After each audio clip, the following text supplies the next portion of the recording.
falar então agora, próximo passo, o campo de um objeto magnetizado. Então, o campo de um objeto magnetizado. Tá? Ó, numa escala de intensidade, o ferro magnético é muito superior ao resto. Paramagnetismo vem depois, o diamagnetismo é o último. Tá? É claro que o diamagnetismo no material supercondutor é muito intenso. Então é o seguinte, imagina que eu tenho aqui um material magnetizado. Quer dizer, magnetizado, ele pode ter todo mundo alinhado, mas ele pode ter um desalinhamento, enfim. Ele pode ter ilhas de magnetização, digamos assim. Tá? Ele pode ter uma distribuição de magnetização, por exemplo. Esse cara aqui é um ímã, de uma certa forma, né? Ele tem uma tendência de alinhamento, mas não está completamente alinhado. Lembra que por um único dipolo, se eu tenho apenas um dipolo, M, o potencial vetor gerado por este cara num ponto P,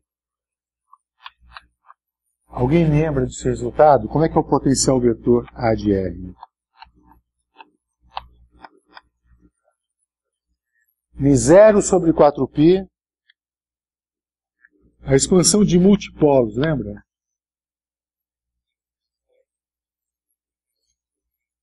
Temos de produto vetorial. Só o dipolo. Só quero só o momento de dipolo. Isso aqui é o vetor R. M vetor R sobre R2. Alguém lembra disso? Expansão de multipolos. Acho que foi a última aula, não? Ou, se eu, por exemplo, tenho dipolo aqui, eu localizo o dipolo com a letra R', e eu quero calcular no ponto R,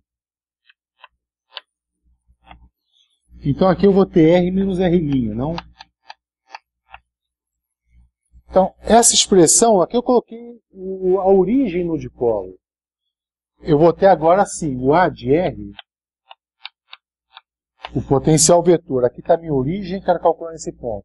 A mudança que eu faço é a seguinte, M0 sobre 4π, M, vetor R menos R' sobre módulo de R menos R' ao cubo. Né? É igual. Só que agora eu tenho vários dipolos. Eu tenho vários dipolos na matéria. Eu tenho um material, de uma certa forma, magnetizado. Eu quero saber como é que esse cara gera um campo no espaço. Eu vou definir uma densidade de polos magnéticos, M maiúsculo, tá? Que na literatura tem o nome de vetor de magnetização. Esse cara aqui é o vetor de magnetização. Então a pergunta é a seguinte: se eu conheço esse vetor de magnetização em todos os pontos do material, eu sei dizer qual o momento de dipolo no elemento de volume dV. Né? De tal maneira que, se ele é uma densidade, o dm é igual a um m dV. Então, por exemplo, conheço o vetor magnetização em todos os pontos do meu material. Aí eu te pergunto, vem cá, aqui, quanto vale o momento de dipolo? Se eu conheço a densidade, então o momento de dipolo naquela região vai ser a magnetização vezes o dV. E aí, se eu quero calcular o campo aqui em R, e eu conheço a magnetização em qualquer ponto em R', eu vou escrever assim, olha. O dA que é dado por essa expressão aqui, só que eu conheço o M num elemento de volume, um dm. Então, o meu dA vai ser μ0 sobre 4π, m dv, vetor R menos R' sobre R menos R' ao cubo. Não é verdade? É exatamente esse cara aqui. Só que agora eu estou dizendo quanto vale o momento de dipolo em cada ponto do material, e eu vou usar o princípio da superposição. É isso que eu vou fazer. Vou integrar aquilo em todo o meu material. Portanto, o potencial vetor no espaço, devido àquele material, ele vai ser igual a μ0 sobre 4π, integral em dv' de m vetor R menos R' sobre o módulo de R menos R' ao cubo.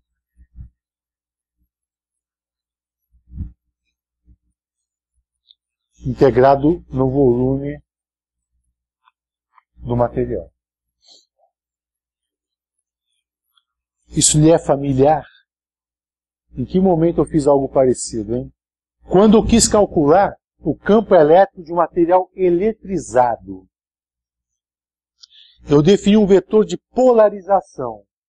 Mas lá, como o potencial era um escalar, aqui entrava o produto escalar de P com esse cara aqui. Esse aqui é o R menos R'. Beleza. Então, ele vai seguir a mesma ideia do material polarizado, né? Agora, eu vou fazer a seguinte substituição. R menos R' sobre o módulo de R menos R', eu posso escrever isso como sendo menos o gradiente de 1 sobre o módulo de R menos R'. Se esse cara atuar em R, ou mais se esse cara atuar em R'.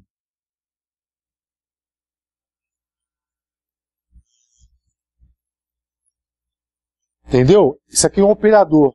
Ele atua em quem? Em R ou R'. A notação é, se ele não tiver linha, ele atua no vetor R. Se ele tiver linha, ele vai estar atuando no vetor R'. Vou colocar um R' daquela forma. Tá? O operador nabla com linha. Não, aqui é o cubo. Então, se você substituir esta relação aqui, isso aqui vai ficar assim, ó, μ0 sobre 4π, integral de dv' de m vetor grade, que atua em R', de 1 sobre o módulo de R menos R'.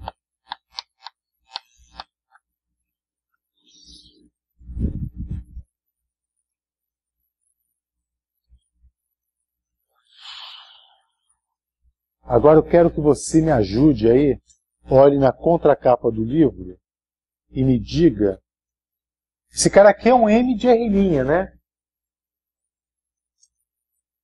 Esse vetor M, ele é indexado com a variável R'. Então, diz aí para mim, quem é o rotacional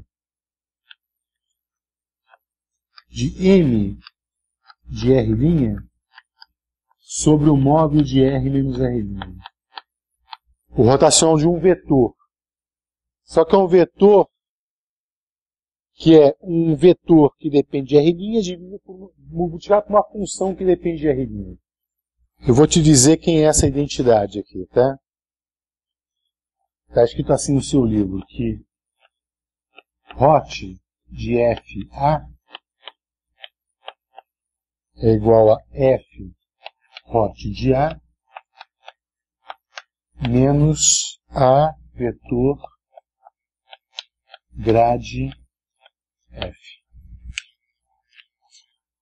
Portanto, esta relação aqui, se você se guiar por essa identidade aqui, ela vai ser 1 sobre o módulo de R menos R',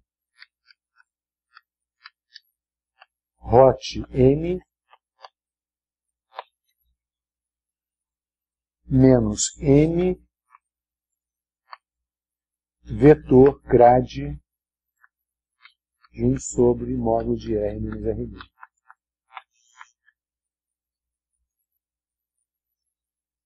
Tá? E eu vou substituir este cara aqui, que está representado aqui, ó,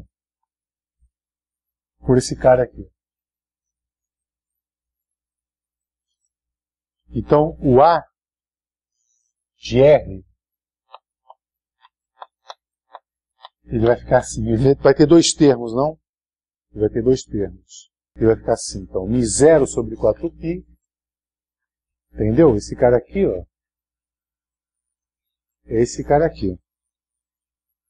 Eu vou passar para lá e vai ser isto menos aquilo. Então vai ficar duas integrais de volume. A primeira é do hot de M sobre o módulo de R menos R', menos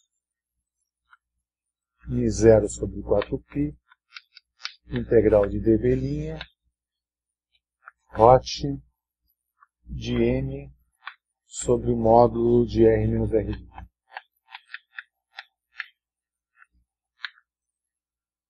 Agora é o seguinte, eu vou pedir para você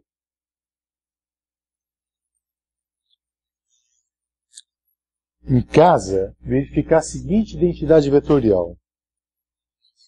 Se aqui eu tivesse a divergência, a integral de volume da divergência de um vetor, isso seria, usando o teorema da divergência, uma integral de fluxo. Aqui, eu não tenho a divergência, eu tenho o rotacional. Então, no teorema da divergência, você tem lá, integral de volume de div f igual a integral de superfície fechada de f ds. Onde tem o f, substitua por uma constante c, vetor A. E derive que isto aqui é igual a uma integral de superfície fechada de m vetor ds sobre módulo de R menos R'.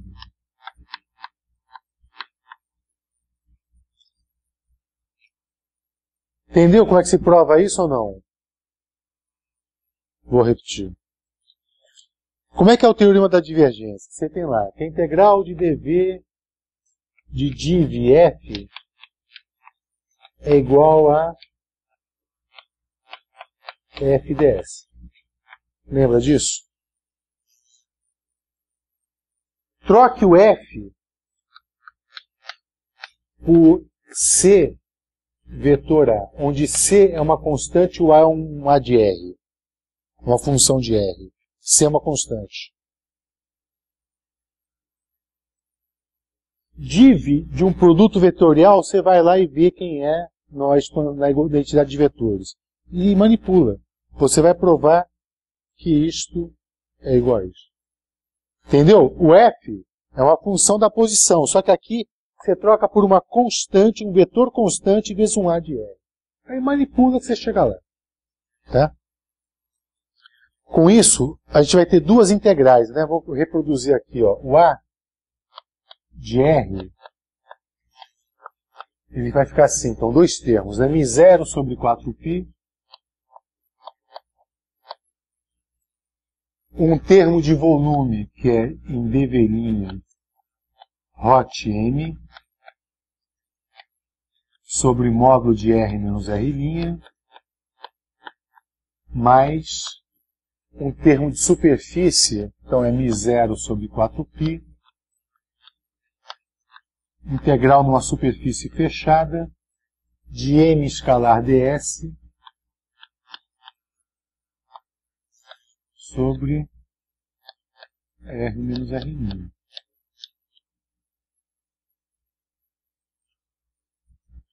Vou só reproduzir lá, tá? Agora eu vou definir coisas. Eu vou definir uma chamada densidade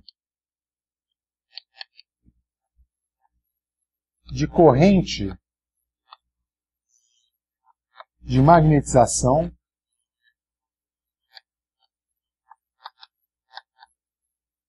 JB como sendo hot M.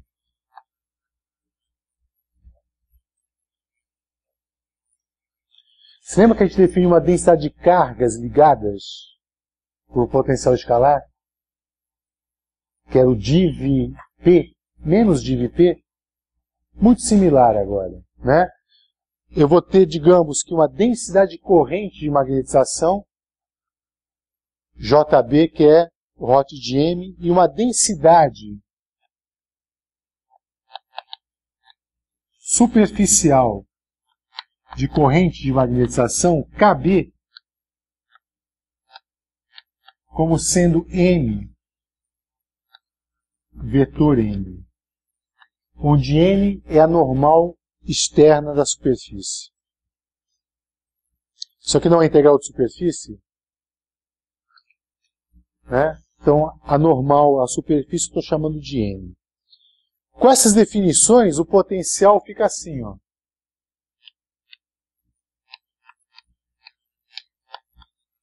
Fica um primeiro termo, μ0 sobre 4π, integral de dv de j b de r' sobre o módulo de r menos r'. Mais um termo de superfície, que é μ0 sobre 4π, integral de kb de r' ds sobre o módulo de r menos r'. Esse é o resultado final. Muito bom. Esse primeiro termo te lembra o quê? Lembra que a gente calculou potencial vetor para correntes em fios usando essa expressão? Só que o J ali era o J do fio mesmo, né? Inclusive a gente trocou várias vezes JdV por IdL, quando era corrente em fio. Esse é o potencial vetor de correntes em fios. Então a gente pegou essa estrutura e definiu um JB que era um rotacional do M. E aparece um termo de superfície aqui. Tá? Vou te dar um exemplo de aplicação. Imagina que eu tenho um cilindro de raio R, altura H, que possui uma magnetização M igual a M na direção de K. K-chapéu. O que é isso? Uniforme. Concorda que é uma barra de ímã? Um ímã em forma de cilindro? Esses ímãs de geladeira, correto? É um ímã de geladeira. Com uma certa magnetização uniforme na direção Z. Beleza. Quanto vale o JB? JB é o rotacional deste cara aqui, não é? Isso aqui é um campo uniforme. A rotação de um campo uniforme é zero. Ele não varia com a posição. Zero. Quanto vale KB? A normal à superfície, nas tampas, a normal à superfície, são assim. Mas como essa corrente ligada, ela é M vetor N, e eles são paralelos, M e N são paralelos, isso aqui é zero nas tampas. Enquanto que aqui o N é para cá, o N, é para cá, portanto o K, M vetor N, circunda. Então concorda que o K é do tipo N, F,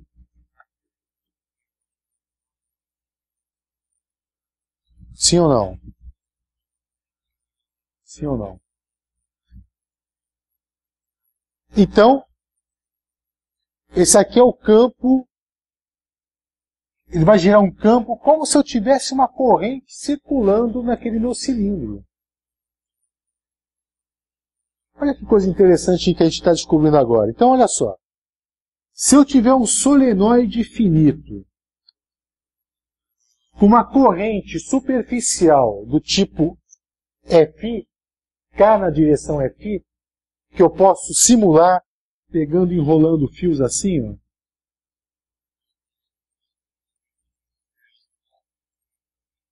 Ele gera o mesmo campo que um cilindro, que um magneto cilíndrico com magnetização uniforme na direção Z. Ambos geram campos magnéticos com a mesma configuração.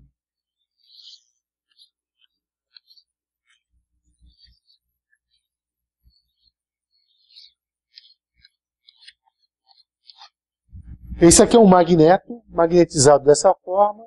Esse aqui é um solenoide onde passa uma corrente. Ou seja, se eu esconder o gerador do campo e só mostrar as linhas de campo, você não sabe, nem por fazendo qualquer experiência, se quem está gerando o campo é um magneto ou um solenoide com a corrente.